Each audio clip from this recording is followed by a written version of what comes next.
Welcome, everyone, to our very first Herald Inside LI webinar, produced by RichnerLIVE. My name is Stuart Richner, President of Richner Communications and publisher of Herald Community Newspapers. I am sure that I do not have to tell any of you about how much COVID-19 has affected every aspect of life. At the Herald, we take tremendous pride in being your trusted source of truly local news and information, especially in times of uncertainty like these. That's why we launched this new webinar series, Inside LI, which will convene leaders from the business, government, and nonprofit sectors to address your most important issues and to answer your unfiltered questions. And right now, there is no issue more important to Long Islanders than what's happening with the upcoming school year. I am thrilled to welcome the panel joining us for today's webinar. Education in COVID-19, K through 12, what's the latest? Dr. Robert Dillon, Superintendent of Nassau BOCES. Dr. William H. Johnson, State Monitor of Hempstead Union Free School District and former Superintendent of Rockville Center Union Free School District. Johane Ligondé, Principal J.W. Dodd Middle School in Freeport. And Megan Ryan, General Counsel, Chief Compliance Officer and Ethics Officer, Executive Vice President of New Health and President of the North Merrick Board of Education. These esteemed administrators and policymakers will have a candid discussion and answer your questions about what parents and students can expect in the rapidly approaching school year.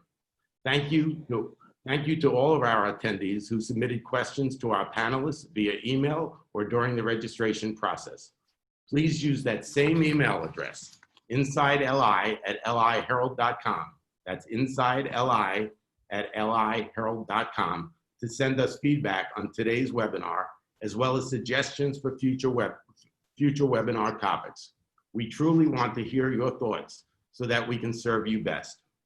Today's webinar is sponsored by Better Water, residential and commercial water filtration. Thank you.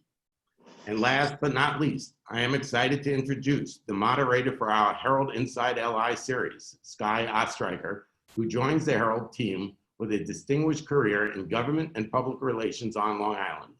As you will see, Skye is a true expert at getting to the heart of a matter. So I will let her take it from here. Skye, the mic is yours. Thank you, Stuart. And thank you to our panelists and to everyone who's participating in our first webinar. This is the first of a series of conversations that we'll be having. And I'd like to reiterate our panelists. Dr. Johnson, who, as Stuart mentioned, was the superintendent of Rockville Center School District and now serves as the state monitor for the Hempstead School District. And there are only 3 school districts in the whole state that have a state monitor. So he's in that position. Thank you. And Principal Johane Ligondé from J.W. Dodd Middle School in Freeport. And she feels like she's creating 2 curriculums right now, an online curriculum for students and an in-person curriculum for students. So we'll hear about that. And 2 panelists with celebrity names, Bob Dillon and Meg Ryan, join us. And Dr. Dillon is the superintendent of Nassau BOCES, which works with 56 different school districts across Nassau County. So the relationship between BOCES and high schools, we'll learn about that today and moving forward. And Meg Ryan, who is the president of the Board of Education for Merrick Schools and also is an attorney with New Health, Nassau University Medical Center, and now her 2 jobs have really combined, working with the schools and with the hospital. So thank you all for joining us this morning and taking the time out of what's been a crazy time. So let's kick it off by talking about what the latest is. We'll start with Dr. Johnson, who submitted a plan to the governor's office and received feedback as recently as 2 days ago with guidelines as to how we're supposed to begin the school year. So tell us what you're hearing. You know, I think maybe if we could, you know, there are really 3 criteria that are being used by everybody in order to put together these plans. And I think maybe the heart and soul of what parents are really worried about and what most of us in the school are working on. You know, the first is safety. we really have to worry about that. And every day there's additional information that we are receiving about children and the COVID-19 infections and the degree to which they are either carriers or infected or not. And we have to stay really on top of all of that research that continues to be growing in size and number of studies. But second of all, I think there are two things having to do with school that we really have to focus on. One is the efficacy of the instructional program. We learned how limited we were last spring in trying to put together an exclusive model that focused only on distance learning. It didn't really work up to the expectations that we hoped it would, and there were many, many holes in it, not the least of which is the third thing that we are really worried about, which is the social and emotional health of our children. What really was lacking when we were together, or not together as it were, last spring, was the ability to connect with one another, where children could connect with one another, teachers could connect personally. So I think that when you begin to take a look at the ingredients that we're trying to put together a plan, each one of these things take precedence depending on the discussion of the day. But at the very outcome, we want a plan where our children, as much as we possibly can, come back to school and live a life as normal as we can possibly create it, as long as we know that they are safe. And let's go to Principal Ligondé, talking about with young children and the aspect of socialization. Part of the reason why we felt it's important to bring kids back to school is to have them socialize, but will they be able to socialize when they're wearing masks and protected by PPE? Yeah, absolutely. Thank you so much, Dr. Johnson, for putting it so succinctly into those three elements, right? And one of the things that we have to really think about, especially us at the building level, is the implementation of this. So how does this look? Right. How does health and safety look? How does an excellent education look now in the classroom? But remember that parents have a choice. So students have a choice to either go 100% online, right, which is how we started in March, and also for us in Freeport, we're using the hybrid model, and many districts are going to the hybrid model as well. And so really building two schools, I like to refer to that as building two schools. How are students going to be able to socialize online, right, using the technology that are available to them and build relationships on there and be responsible citizens and also receive an excellent education with the academic subjects that they have to engage with? As well as when they come into the building, as you said, Skye, they're wearing masks, they have to be socially distanced in the classroom. What are some things that we can create to make that happen? And for us, health and safety is priority. And so we're working on directional hallways. We are working on making sure that students are cohorted throughout the day. That's what it really looks like, when you come into the building.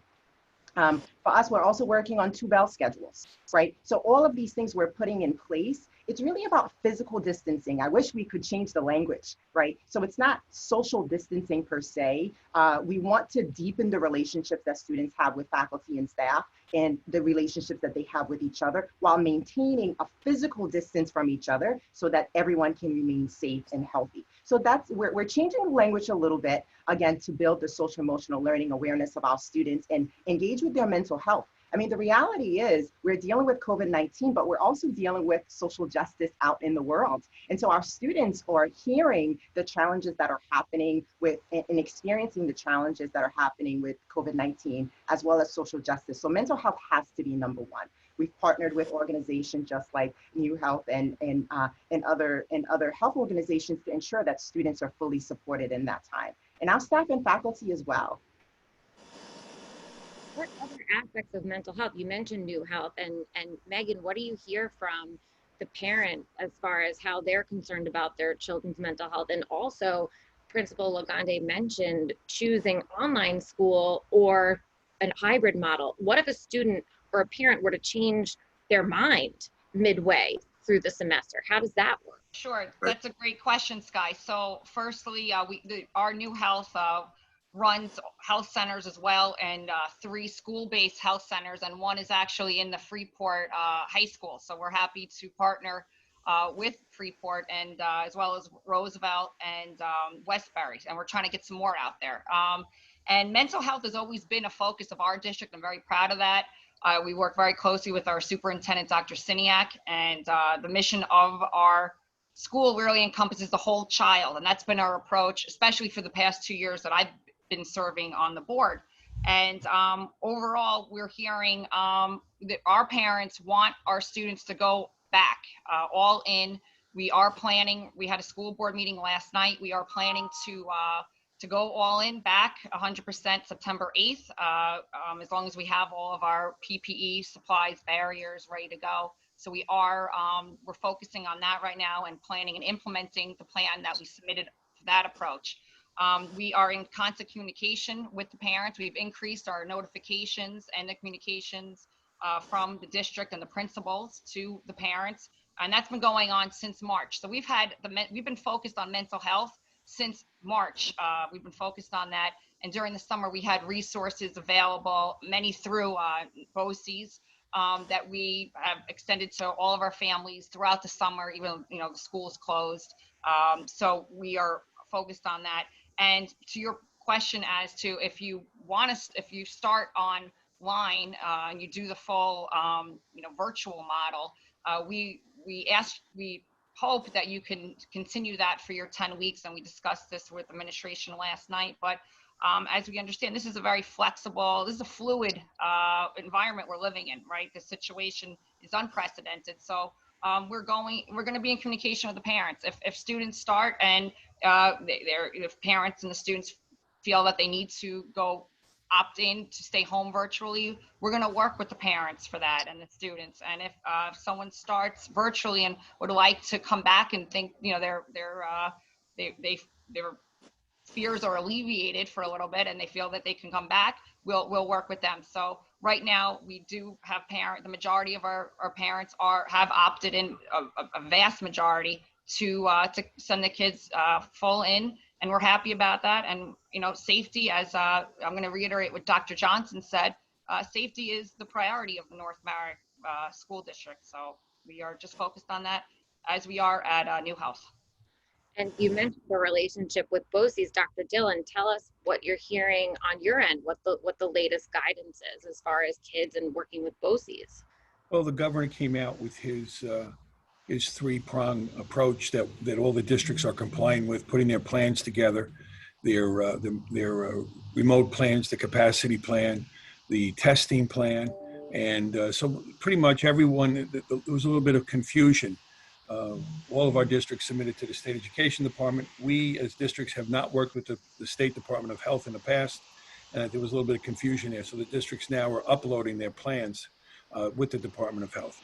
One of the things I'd like to say, when we begin this school year, we're beginning on a journey that we've never, ever taken before. I mean, we've always had schools and we're used to them. Traditionally, everyone's gone to school. Everyone knows how to run a school because they've been to school. But we're going down a path. And one of the things I would caution people, if we're going to use the benchmarks from our previous experiences with school, with what's coming out now, and I think that's rather unfair.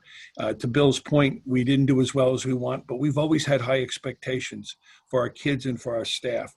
I think everyone did yeoman's work putting this together and flipping the switch. And I like to say, right on St. Patrick's Day, we flipped the switch and everything changed. I am confident, because of the resilience of the Long Island community, that we will make this better every day. And we are working here at BOCES with professional development, creating professional development opportunities for teachers and including parents. We talked about the social emotional things for the kids. We also need it for the parents, and equally as important is our staff. Our staff, for the most part, haven't been together for 6 months. And it's going to, they are family people. They are people with issues. They're moms and dads, aunts and uncles, in some cases, grandparents. So they're just more than an employee in a school district. And in order to make that work, we have to make that connection. And I know several districts are using upfront some superintendent's conference days to kind of like an orientation back to make sure everyone's on the same page. But that's what we're doing right now. How do you prevent students from falling behind now using technology? Maybe teachers too. A lot of teachers, I'm sure, aren't as well versed as other teachers in using technology. So anyone, how do you gauge students and I make sure think that that, they're I up to think speed? yeah, that goes back to leadership, and that's the leadership in the districts. And for years, there's a tremendous amount of research about instructional leadership at the building level from the principal. And I think the principal sets the tone, he or she sets the tone for their staff and the expectations. And they have to seek out, and they need the support from central administration. And when the central administration goes to the board and says, hey, look, we want to do A, B, and C, but it's going to cost this. One of the underlying factors throughout this pandemic is show me the money. The governor came out with 3 prongs. I didn't see any money. We're looking, our districts and throughout the state are looking at a 20% reduction in state aid. If all things are off the table, one of the things that has to be considered to come off the table is the 2% cap. Because if we're gonna get through this, unless there's an infusion of money, it's gonna be problematic. And I know that that's kind of like sacred ground, that cap, but you know what? These are unusual times. Talking to your point about technology, back in when you talk about flipping the switch, Dr. Dillon, our school district is a great example of that. Our administration, they went through trainings on weekends back in March and April to learn how to do the flip grade. It went out to the parents. Again, communication. We're a partnership trickling down leadership from Dr. Staniak, the superintendent, throughout the faculty, the principals, but also the union. I mean, we have to mention that it's a partnership, the buy-in. You're not gonna be successful without buy-in from the faculty. So they were giving up their weekends, not knowing what was going on in March and April in the rest of the world, learning how to use this new technology, and the parents as well. And we just keep trying to build on that. Every day it's going to get a little better, and we try to provide the resources to not only the faculty, but then of course to the students, whether it's giving them Chromebooks or extra help or whatnot. So it's really just, it's a community partnership. In the Freeport School District. Skye, if you don't mind, can I just jump in for a minute on a couple of points? One, I just wanted to reiterate, from a parent's point of view, there's this whole risk-reward dilemma that many of them have. Is the reward more important than the risk? And I think, getting to the point that Meg made before, you will find probably in most communities on Long Island, most parents, having lived through the distance learning and the remote learning experience, have recognized the value that school provides and the experience that kids have when they do come to the building, and are therefore opting at this point to send their children, even though they know that there is some risk involved. So we have to live with that. And I think what we're going to have to do is to deal with, certainly once the school year begins and once October begins, when sickness arrives on our doorstep, as it usually does, of trying to discern the difference between a COVID infection and all of the other different maladies that affect our children and their families as the school year progresses. But I think more importantly, I think we're in the weeds very quickly.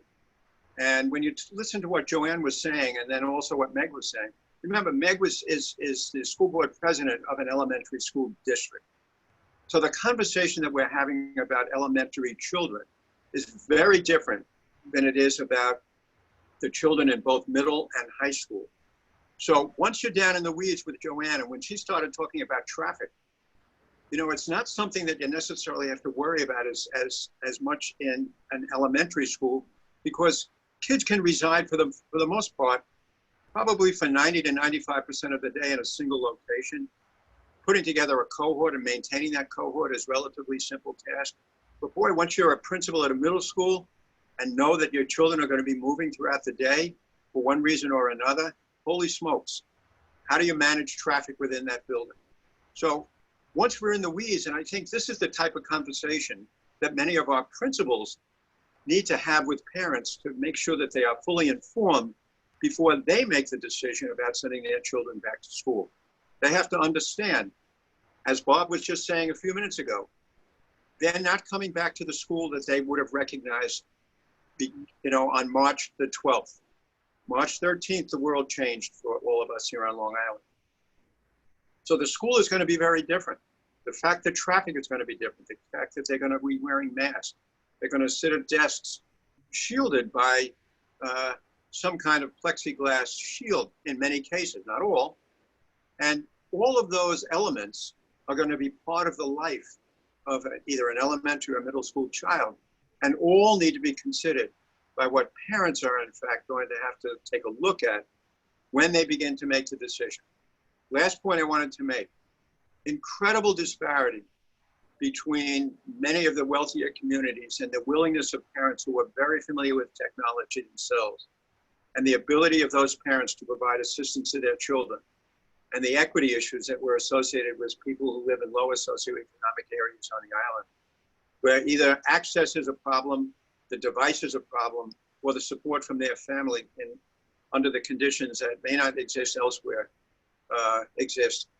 So many of us are dealing with very, very different types of problem when we consider the remote learning model. And so it is a very complex problem.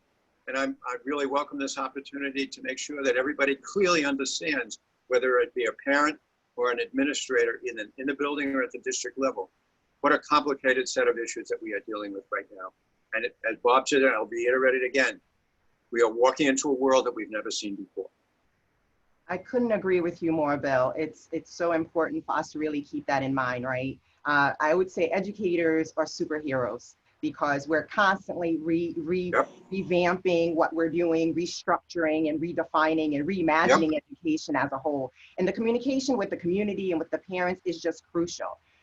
We, under the leadership of our superintendent, Dr. Kishore Kancham, and the support of the board, we've been able to hold community meetings, parent meetings, meetings with the teacher unions that Meg mentioned, and everyone is rising up. Everyone is showing up for our students. We've been really fortunate, I would say, in Freeport that we have had one-to-one Chromebooks for every child from grades 5 through grade 12 for the past few years. And so this wasn't new for us. Thank God for that, right? And so right now we're working on a plan where every child from K through 12 will have a Chromebook at home to be able to get the support that they need.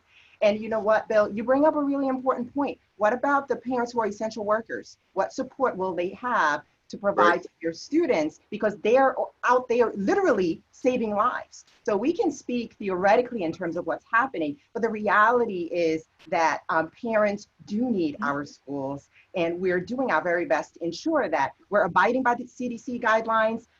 We are keeping in mind the social emotional learning and mental health of our students. We're keeping in mind those equity issues, because even, you know, in all of those communities, wealthy communities or our communities, our neighboring communities of Hempstead, Roosevelt, ours is in Freeport, even within that community, there are disparities. We still have students who are dislocated, believe it or not, from Sandy. We still have families right now who are furloughed. We have issues that we really have to address. So our responsibility, we take it so seriously to be able to provide them a quality education, regardless of what they offer, right? Regardless of what they choose, whether they choose to go online or they choose to go in person. Certainly, we'd love to see all of our students and staff coming in. I met with my staff yesterday, and it was just so wonderful to see their faces. Yes, we were on Google Meet. That is the medium that we use. And just to be able to say, hey, good to see you. I miss you. I love you. That's the kind of family atmosphere that we built there. We met with our student groups this morning, and they had such thoughtful questions. It's amazing that our students are also concerned about their teachers. They're asking about, what about the health issues of their teachers? What if the teachers don't come in? Who will teach us? Who will be there for us? Our students want to be in school. Our educators want to be in school. However, the health and safety and the science right now, that seems to be a little bit unclear, Meg, right, in terms of what it is that we're dealing with exactly, is making it even more complex than what we normally deal with. Can I respond to a little bit of this, if you don't mind? And it gets back to, you know, one of the underlying issues that we're going to have to deal with within the county, and it's all part of this, is the fallback position for all of us. I know that the intent is to open, whether it be a hybrid model or a full in-face experience for our kids in the classroom. However, the fallback model has got to be, and we must be prepared to have a device for every child and access for every child, because the fallback position that we are going to be looking at as the fall begins to unveil itself with the school year is the fact that we're going to have to rely to some extent on remote and distance learning. So God bless the teachers and our building administrators. They have been absolutely incredible how they have worked cooperatively with one another and putting together lessons, figuring out creative ways to connect with children using their electronic devices, and how creative they have been. But understand, that has now become our fallback position. At the end of the day, if for example, as the year progresses and we begin to find out, and this is another issue, by the way, that we really didn't get involved in today, in that governor's message has been both testing of children and contact tracing. Right. So who's going to do that, how that's going to emerge as an issue as the year unfolds. We know that I'd love to see the Nassau County Health Department really partner with many of the health agencies and larger health organizations in the county in order to make that facility much more available, because we certainly in the school district do not have that capability. So At any rate, Mhm. so again, parents need to understand that they need to be prepared, just as we are being prepared, that the fallback position is going to be electronic dependent. And it's interesting, the point about the tracing and testing, and that you mentioned that this is something that the governor sort of threw back onto the schools Yes, she did. to figure out how to do that. And is there a solution to that just yet? You know, school's supposed to begin in 3 weeks from today, but there really isn't a plan for how schools will be taking on that task of tracing and testing. To Bill's point, we do not have the capacity, nor do we have the legal authority to do the testing, whether it be on kids or staff. We're having a meeting later today with County Executive Curran and the Health Commissioner Eisenstein with the superintendents. We're going to have a conversation on exactly what we think the governor meant by that. We can be probably a referral agency. We could partner with someone, but again, that's a major unfunded mandate. And we also we'll integrate the idea of testing and tracing into what happens when you have a case of the virus. How do we respond to it? You know, earlier it was mentioned about the research. I think if we've seen one state plan, we've seen state, county, and town plans from all over the country, and we've incorporated them. Many of the items in those have been incorporated into the plan submitted to the state. But hopefully we'll have better clarity on it today when we meet with the health commissioner and the county exec. We're also meeting with some of our state senators today to share with them the challenges we're talking about here today, and major issue is finance, because that's going to have to come from either the state or the federal government. And Megan, is there a way that schools can partner maybe with the hospital system, being the largest public hospital? I believe that's going to be the only way. The schools, as Dr. Dillon mentioned, they're not trained, and it cannot fall onto the leadership of the schools to conduct these tests. They have enough to worry about. They are not trained. They are not medical experts. They're educators, and for their safety as well. I don't think anyone would expect any of our faculty to have to conduct nasal swabs or any of that. They're already taking the temperatures and logging and keeping track of everything. And to your point, New Health, we are right now, we are conducting all the screenings and all the testing for some sports teams in the area through contracting. It's very expensive. We're not getting paid, as for cost. We're doing it more as a public health service. It's a unfunded mandate, just like the governor, mandated for the nursing home. So we're testing our employees once a week now. It used to be two times a week. So these are all things that I'm glad that BOCES is considering and working on with our politicians, because it is very expensive, and those costs cannot come to the school. We have other costs that we need to and on holes to fill, and especially this upcoming year. So, and I don't, as a mother, my most important role, I'm a mother of a third grader, and I'm a mother of a son who's entering middle school for the first time, which is giving me more anxiety than he has. And I would not feel comfortable having any faculty member swabbing my child, telling them that they might have COVID or anything. It's not appropriate. So I'm hoping that we have this worked out. I do feel confident with our plans, and our administration did a great job, as well as my fellow board members in drafting these plans, where we are tracing, we're logging. My superintendent has been on it from day one, where she's logging every student going to the bathroom, going in the hallway. And to Dr. Johnson's point, yes, elementary schools, it's a different animal than the high schools. But in another way, my heart goes out to the elementary school kids. You have 5-year-olds who are going into a classroom for the first time. Yes, they are. My third grader, I don't want her to wear a mask all day. I know she's going to be more uncomfortable than my 12-year-old, but she has to. That's a fact of life. So, we're all dealing with all of these issues. And I do, reiterate the point that the educators are superheroes, but so are our students, and so are the parents, because it's overwhelming for everyone. And at the hospital here, I can tell you, it's the same community. East Meadow, North Merrick, we're right next door. A lot of our parents have businesses here in the area. And if anything, what I'm very proud of over the past few months, just the way that the community came out and supported each other, supported the hospital, our essential workers. And we would be happy to support our educators and the families by doing such. And I think that's the only way. It's going to have to go through health facilities. That's it. Right, and it's only by working together, right, we can actually accomplish this feat. I mean, we're having pre-screening questions.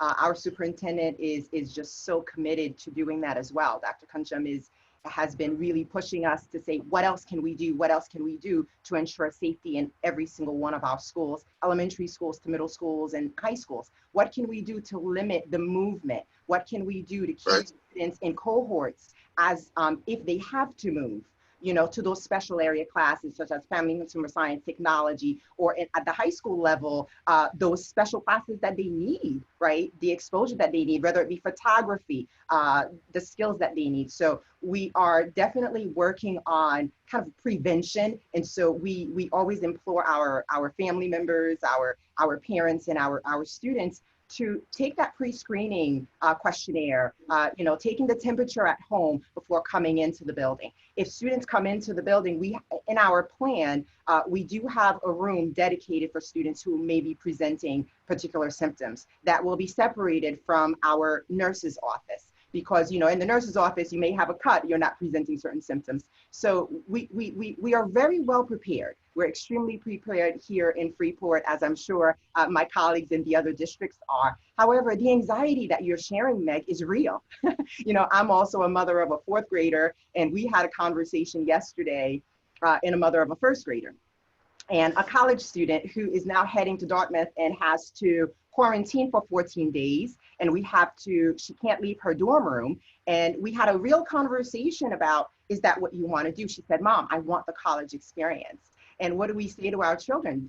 When we're having those conversations, is to say, be well prepared. What we can rely on are those really core values.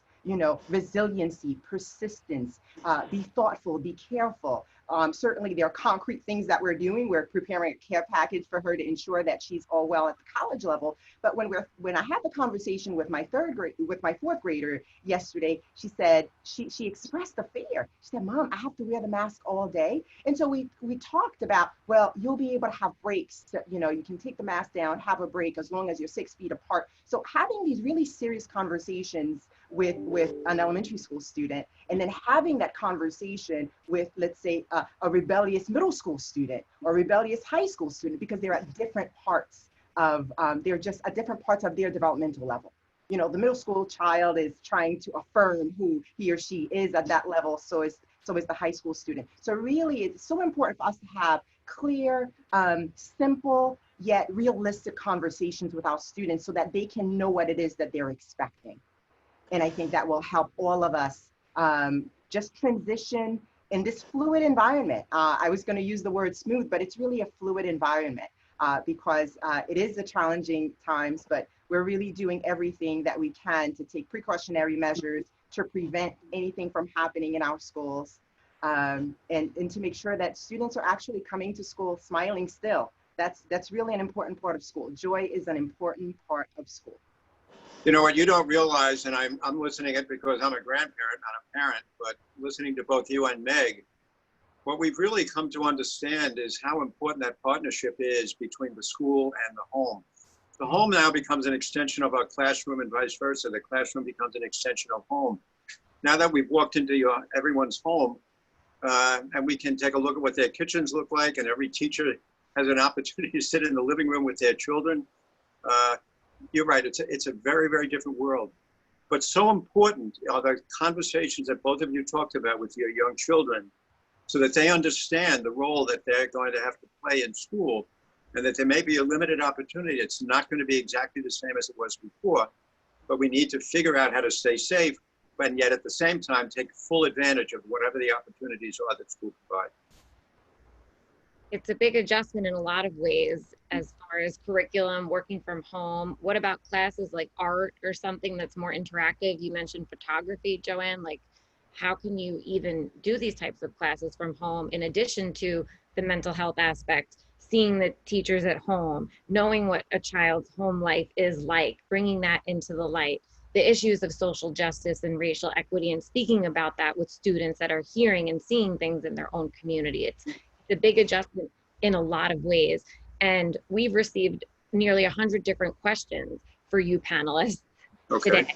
So I'm going to begin with some of these questions. I know we've answered a lot of them throughout the course of our conversation, but I do want to ask some of the ones that are still outstanding. Norman asked, if a child is sick in class with the virus, what happens to the class, including the teacher as well as the staff working in this particular class? Okay, Right. Can I take a shot at that? And then Sure. others can jump in. Right now, there's a good deal of uncertainty about exactly what that happens. If in fact we talk about a cohort and we've isolated that cohort within a building and restricted their movement, then in fact we can be relatively confident that the only group of children that have to be excluded from school, but we're not sure how long because that person has got to be tested and then they have to be quarantined for up to 14 days. So that's part of the reason why I was saying that the underlying reliance of the school district and parents must be on, at any given time during the school year, what that gentleman just described could in fact happen in any building at any time, anywhere. So we need to be prepared for that. And what Dr. Dillon was talking about just a few minutes ago, we really need to work very cooperatively and very closely with the Nassau County Health Department in developing protocols where they can intercede on our behalf in working with these families to make sure that they can assure us that they are well before they are able to return. I was want to follow up with Dr. Johnson's point. I think we have to have a universal set of protocols in the county, and that's going to come from the Nassau County Department of Health. And, Right. So we have to have universal. So we all the parents and all the districts feel comfortable, and we're not scrambling. And it's tough. We have a few weeks to do that, but we need protocols just like we have at hospitals, at nursing homes. So you have to have protocols to make sure they're followed, and you're going to have health facilities. You're going to have to notify the Department of Health. You're going to have the contact tracers involved, just like before. So if not more so, because now everyone's going to be out. So we have to have protocols and we have to follow them, but they have to be universal. We can't have each district, having different rules for this. Not for public safety, public health, especially when you have family members, siblings in different schools. It has to be universal, in my opinion. Yeah, and it gets even more complicated than that, Meg. I mean, when you take a look at contact tracing, if one of a child, let's say they're in one of these cohorts, does in fact get sick, they may have siblings in other classes within the building, or they may have, as you were suggesting earlier, and so is Johane, they may have children in 2 or 3 schools within the same district. Others within that class may, in fact. So this is why we really need guidance from the health department on not only just identifying what we do with a particular cohort, but how we're going to deal with contact tracing and in fact make decisions with regard to all of the other people. Some of these kids in a class will be on a soccer team. They may have practice the night before. What happens to all of those kids who may have been exposed to that child the night before? So look, the world is complicated. You have to, what the public needs to understand, not a single day goes by where one or more of us are not working either with the Nassau County Executive, the Department of Health, our politicians, in coming up with a resolution to the solution to many of these very complicated problems as they come up, and trying to anticipate what they will look like as they come up in the fall. As I stated earlier, we're anticipating, like I said, we'll meet later this afternoon, and hopefully we'll come out of it with a common understanding of where we should go. I mean, in all the things that were identified, we haven't even talked about transportation, and when they get on the bus and where they go.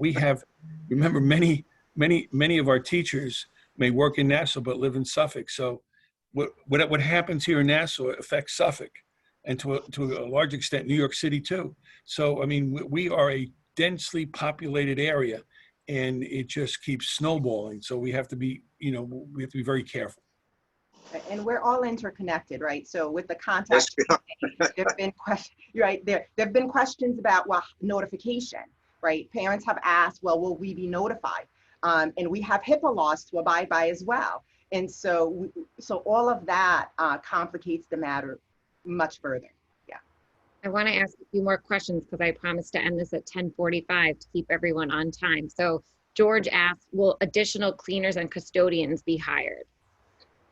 Right. So in our district, we are definitely implementing regular and regimented cleaning protocols, and that's something we're always exploring because we have to ensure that all of our classrooms are properly disinfected throughout the day, not just in the evenings as we're used to. And so it definitely asks for more cleaning. That's the benefit of cohorting. It's the benefit of having students in cohort occupying one space limits the movement. And so that's also, I would say, beneficial. And we purchased electrostatic cleaners and foggers. So we're going to have some extra equipment. We are doing deep cleans. That's already started in the building. So we're on top of it, and we have a great facility staff that works very hard. So I think couldn't be any better for North America. But so the public understands also, and getting back to a point that Bob made earlier, no school district was actually prepared for the expenses associated with this, and many of our budgets were developed without really taking into consideration the incredible expense now associated with making sure that children are safe on a daily basis, whether it be the purchase of these desk shields or the purchase of additional sanitizing, either equipment or chemicals. The expense is there. Unfortunately, it has not been recognized by many of those who are working on this at the federal level. But clearly, if they want to make a school safe so that all children can come back and live safe lives in the school, we're going to need more resources in order to do this, whether it's additional staff or additional equipment or additional materials. No question that was not anticipated, and we need help. Yeah, you know, we have experienced snowstorms. We experienced weather events. We understand that rhythm to a great extent. We've never had a pandemic before, and the funding for that, as we've all talked about, is something that has to be considered. There's one other point I'll get back to it later, but you know, the funding is a major issue with this, and the protocols that districts have, each one has their own protocol for cleaning, but let me just say, and this is the point that I really want to get to, we are all competing for the same PPEs, the same disinfectants. So the supply chain is somewhat limited. We're all competing for Chromebooks, for anything technology, and most of those things are made in China, and so there's been a pushback. I don't think you can come up with any significant order of Chromebooks before December. And not only are we competing in the Long Island, New York State, and the whole country is competing because they have to disinfect, they have to clean up, they need PPEs. So I think we need a better strategy, just as they did for some of the medical devices back in March and April. We need a strategy that addresses these issues nationwide. I really commend all of you really for working on this so diligently, and to not have a lot of answers to a lot of the questions when school's supposed to begin so soon is really amazing. And it is something that none of you have ever experienced before. And I thank you, and I know that everyone participating and listening today thanks you as well. And there are a lot of questions that we didn't get to, but for those of you that are available online, I'm sure people can reach out and ask those questions to you or to your offices directly. And from the Herald and Inside Long Island, I thank you for joining us, and to our sponsor, Better Water, that makes residential and commercial water filtration solutions, and they're based in Glen Head. Thank you for sponsoring this event.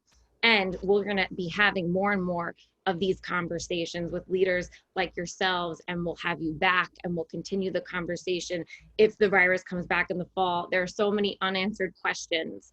So thank you for being part of this journey with us. And thank you on behalf of the Herald and Inside Long Island. Thank you. Thank you. Stay well. Thank you.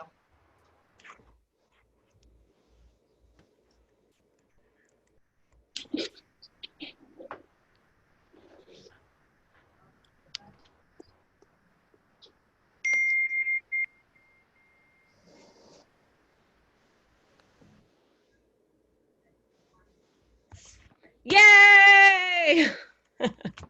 You went well. Okay, great. We're offline, right? Not offline yet. Stop it now.